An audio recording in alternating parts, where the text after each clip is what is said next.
제가 섬기는 교회는 건강한 교회, 개혁적 교회를 모토로 세워진 교회입니다. 이런 이유로 6년마다 담임 목사의 신임을 묻는 신임 투표를 하고 있습니다. 제가 우리 교회 담임 목사로 오기 전에 교회가 출발이 됐어요. 성도들이 신임 투표 제도를 도입을 했어요. 그리고 저를 이제 초대 담임 목사로 청빙을 했거든요. 저는 이런 제도가 담임 목사에게 유리하지 않다는 걸 알면서도 건강한 교회를 세우겠다는 일념에서 교회 부름에 응했습니다. 그러나 이런 제도의 부담 때문에 청빙에 응하지 않은 목사님도 있었다는 얘기도 들었습니다. 그만큼 목회자에게는 달갑지 않은 제도로 보일 수가 있죠. 몇 년 전만 해도 담임 목사에 대한 신임 투표가 매우 생소한 이야기로 들렸습니다. 그런데 지금은 신임 투표를 시행하는 교회들이 늘어나서 그런지 그리 낯설지만은 않습니다.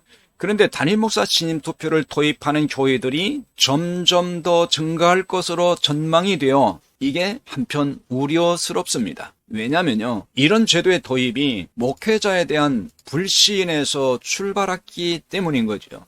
더 증가한다는 것은 목회자에 대한 존경과 신뢰가 갈수록 무너지고 있다는 신호이기 때문에 그렇습니다. 그런데도 신임투표 제도가 긍정적 요소가 없는 것은 아닙니다. 신임투표 제도가 목회자에게 배수진이 될 수 있어요. 그래서 더 성실하게 목회에 임할 수 있다는 장점이 있는 것입니다. 주어진 임기가 끝나면 신임투표를 통해서 또 재신임 여부가 결정나기 때문에 최선을 다해서 목회에 진력하게 되는 거죠. 물론 신임투표 여부와 상관없이 목회자라면은 최선을 다해서 목회를 해야 되고 대부분 그렇게 목회를 할 것입니다. 하지만 한 교회에서 70세 정년 보장이라는 것은 목회자를 태만하게 할 수도 있고 느슨하게 할 수 있어요. 그리고 또 목회에 사심이 들어갈 수 있는 위험성을 배제할 수 없어요. 따라서 신임 투표를 부정적으로만 해석할 필요는 없는 거지요. 그렇다고 해도 부정적 기능으로 작용할 소지는 얼마든지 있습니다.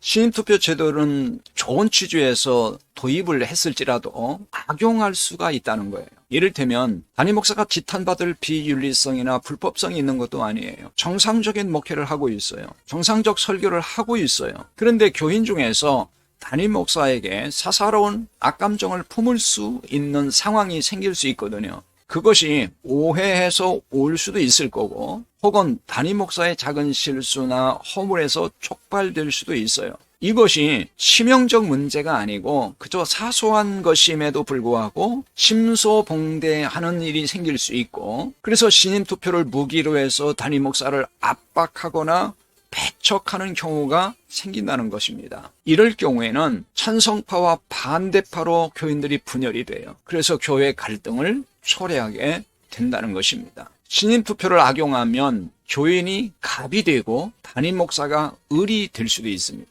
교인은 주님의 몸을 이루는 지체들이기 때문에 갑과 을이 결코 존재해서는 안 되죠. 목회자와 장로, 교인들은 상하 관계도 아니고 또 높고 낮음의 관계가 아니잖아요. 그저 서로 섬겨야 할 지체일 뿐이에요. 이 때문에 교회는 갑과 을의 관계를 상상할 수가 없는 거예요. 하지만 담임 목사가 갑이 되어 있거나 또 교인이 을이 되어 있는 교회가 없지 않습니다. 신임투표 제도를 도입한 목적에는 분명히 담임 목사의 갑질 예방도 포함되었다고 볼 수 있어요. 그런데 담임 목사의 갑질 예방을 위한 신임투표 제도가 도리어 교인이 목회자에게 갑질하는 도구가 된다면요, 이거야말로 자기 모순이 아닐 수 없잖아요. 저는 신임투표에서 정관의 규정대로 3분의 2 이상의 표를 받아서 2번의 재신임을 받았어요.